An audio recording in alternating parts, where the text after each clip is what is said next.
How do the new Gibson amplifiers compare to the authentic vintage ones? We're going to find that out today. On my right, I have one of the new Gibson Falcon amplifiers, and on my left, I have an original 1960s Gibson Skylark amplifier. We're going to do a small comparison to see if there's a tonal difference and any difference in the specifications, and figure out once and for all if the new generation truly is better than the old one.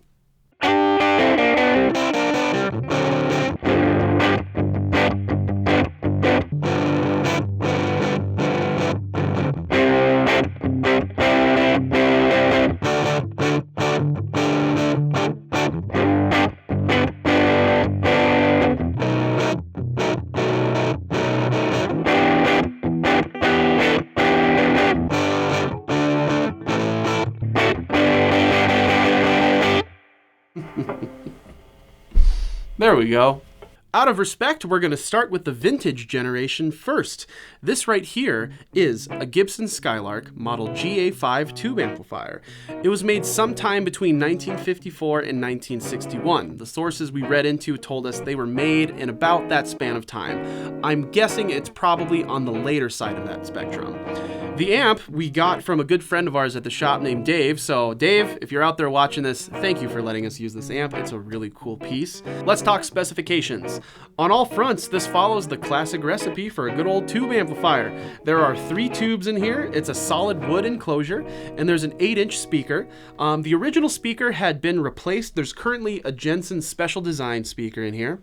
Total power is around 4.5 to 5 watts. There's one volume knob, no bass, no treble, no mid, no reverb, literally one volume knob. There's 2 inputs, so you could have multiple instruments plugged in here, and a good old-fashioned on and off switch. So from a design standpoint, it's a very, very simple amplifier. This is the next generation. Meet the Falcon 5, the newest iteration of Gibson amplifiers. Completely hand-wired in Petaluma, California, these amplifiers nod respect to their vintage counterparts, but include a few modern improvements. Let's talk about it quickly. If I was going to sum up the differences between the Falcon and the Skylark, I really think the Falcon just gives you more. There's 4 tubes in here instead of 3. There's a 10-inch speaker instead of an 8-inch speaker. This outputs 7 watts of power compared to the Skylark's 5 watts of power. And you get more EQ options. There's a volume, there's a tone knob, so you can adjust how bassy or how trebly the tone would be, and a reverb dial, so you can dial in a nice echoey tone for it. There's also power dynamics, so you can select between low and full power if you don't want to have the full driving power of the amplifier. This also has a standby switch, which the Skylark did not have, so you don't have to worry about turning on the amp and all of a sudden it's blaring loud. You can have something in a standby switch that'll kind of let the tubes warm up a little bit first. The other big difference is the price and the value.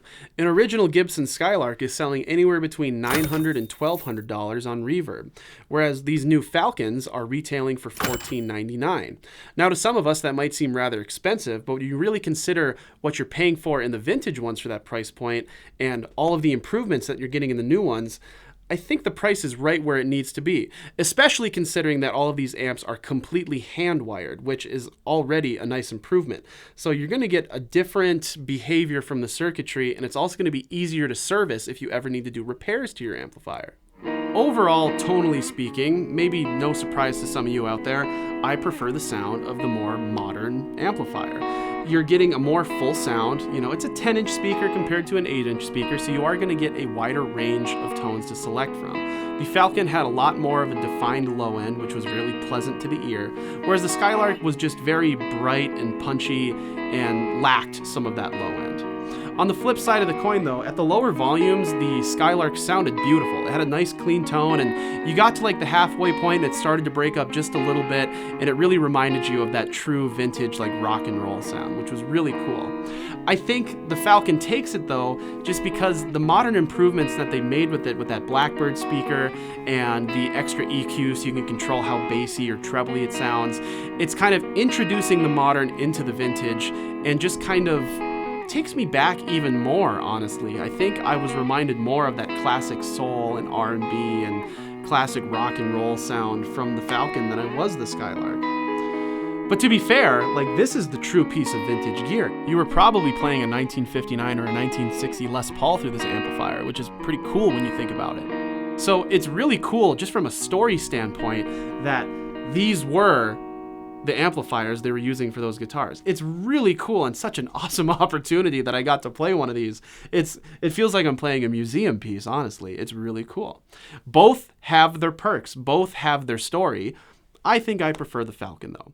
What do you think, though? How did they sound different to your ears? I'd like to know. Leave us a comment below if you feel so inclined. And while you're at it, subscribe to us. As always, thanks for watching. We'll see you next time.